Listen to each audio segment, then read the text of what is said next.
What's your name? My name is Joseph. And Mhm. where are you from, Mr. Joseph? I'm from North Carolina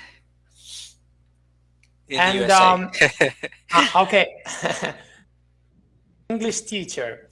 A lot of my students ask me the same question. They say, when people talk, I do understand them, but I don't know how to start talking. So, what is the issue and how can they solve this problem?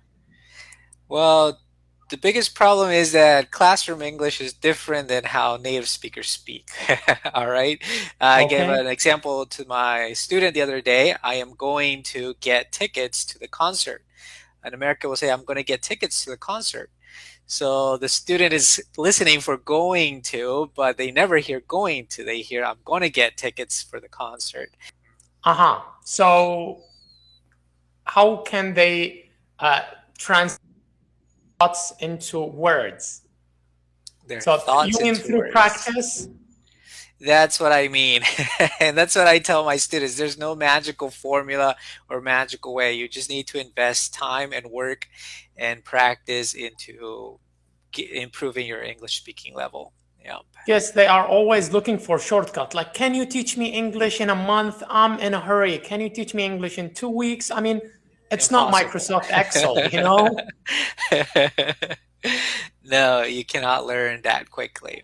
No. So, the big question is, how much time do you need to learn English if you are from, if you live in a non-speaking English country and you know some words and you can read a little? So, how much time and how much effort you need to put to learn English? Occupational English, the functional English, not fluent like 100%. Okay, so to improve from levels like A to B and C, they usually require around 200 hours of study. Okay, so 200 200 hours hours. of study, yeah, This is to go very from one level to precise. the other one. Yes, Yes. usually average, all right? So how long it will take you to complete those 200 hours will depend on you. Some people do it in 3 months, some people do it in 6 months, some people it takes them a whole year. So it just depends on how much you're able to work each week. Okay. So, and that's Okay. guided instruction. Okay. So 200 hours of guided instruction. Mhm. So, for beginners, so do you prefer?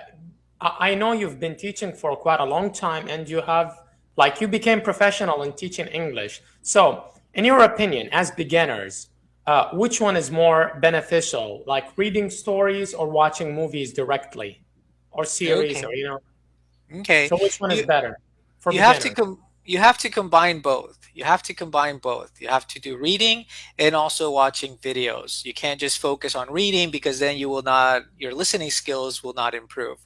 Okay? But I always recommend if you're going to watch a movie, don't just watch the movie. You have to be actively listening to the language because sometimes we Uh-huh. get caught up in the story and then we don't Yes. learn anything in English. But you have to be listening to the language, not just watching the movie. So maybe take notes. And if you didn't understand something, rewind it a little bit and rewatch that part again. So it has to be a learning experience, not an entertainment experience.